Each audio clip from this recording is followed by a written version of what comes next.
ఎర్రగొట్టే కారం రంగు రుచి ఆచి కారం పొడి. కంటోన్మెంట్ ప్రాంతాన్ని జీహెచ్ఎంసీలో విలీనం చేయాలని కోరుతూ ఎమ్మెల్యే శ్రీగణేష్ చేపట్టిన రిలే నిరాహార దీక్షలు 3వ రోజుకు చేరుకుంది. రిలే దీక్షలో పెద్ద ఎత్తున కంటోన్మెంట్ మహిళలు పాల్గొన్నారు. మహిళలు ఉన్న చోటే దేవతలు కొలువుంటారని, దయ్యం పట్టిన బీజేపీ నాయకులకు మహిళలే దయ్యాన్ని వదిలిస్తారని అన్నారు. కంటోన్మెంట్ ప్రాంతాన్ని జీహెచ్ఎంసీలో విలీనం చేసే అంశాన్ని ఎంపీ ఈటెల రాజేందర్ కేంద్రం దృష్టికి తీసుకువెళ్లాల్సిన బాధ్యత ఉందని సికింద్రాబాద్ డీసీసీ అధ్యక్షుడు దీపక్ జాన్ పేర్కొన్నారు. ప్రజాస్వామ్యాన్ని తుంగలో తొక్కుతూ బోర్డు ఎన్నికలు నిర్వహించకుండా, విలీన ప్రక్రియ మొదలు పెట్టకుండా నామినేటెడ్ సభ్యులతో కాలం వెల్లదీస్తుండటంతో ప్రజల సమస్యలు కుప్పలుగా పేరుకుపోతున్నాయని అన్నారు.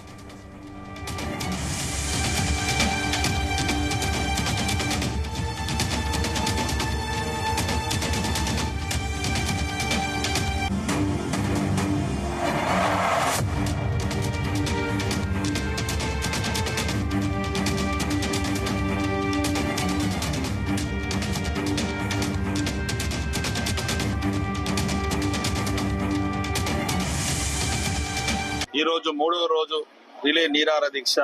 ఈ దీక్షకి నిన్ననే మా మహిళలందరూ చెప్పారు, అన్న ఈ బాధలు అందరికన్నా ఎక్కువ మాకు తెలుసు, ఈ బాధలు ఎక్కువ మేమే భరిస్తున్నాం కాబట్టి రేపు దీక్షలో మేము కూర్చుంటామని ఈ రోజు మహిళలందరూ కూర్చోవడం, దీక్షలు ముందు గాని పైన గాని మహిళలే ఉన్నారు. మహిళలు ఏమంటారు అంటే, మాకు రోడ్ల సమస్య, డ్రైనేజ్ సమస్య, త్రాగునీటి సమస్య, కరెంటు సమస్య అంటే ఇది, స్ట్రీట్ లైట్ సమస్య కావచ్చు, కమ్యూనిటీ హాల్స్ కావచ్చు, చెత్త సమస్య కావచ్చు, ప్రతిదీ ఈ సమస్యలుగా ఉంది. ఇప్పుడు ఒక ఎమ్మెల్యేగా నాకేంది ఇంకా 3 సంవత్సరాల వారికి ఎలక్షన్లు లేవు, నాకు ఎలాంటి సమస్య లేదు, వాళ్ళ సమస్యనే నా సమస్య కాబట్టి వారు గుర్తించి గ్రహించి మేమే మద్దతుకు వస్తాం, మేమే మీతో పాటు కూర్చుంటామని కూర్చురు కాబట్టి మార్పు వస్తుంది, విలీనం జరుగుతుందని మాకు నమ్మకం ఉంది. ఒక 3 రోజుల క్రితము ఈ మోదీ ప్రభుత్వము, బీజేపీ ప్రభుత్వం ఏదైతే నామినేటెడ్ పోస్ట్ ఏదైతే ఉందో సికింద్రాబాద్ కంటోన్మెంట్ బోర్డు లో, అది ఇంకొక 1 year పొడిగించడం పైన మేము తీవ్రంగా దాన్ని వ్యతిరేకిస్తున్నాము. ఎందుకంటే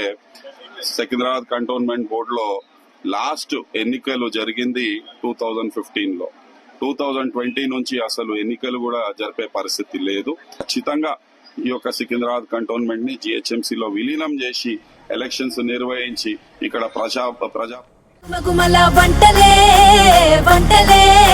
ఎర్రగొట్టే కారం రంగు రుచి ఆచి కారం పొడి.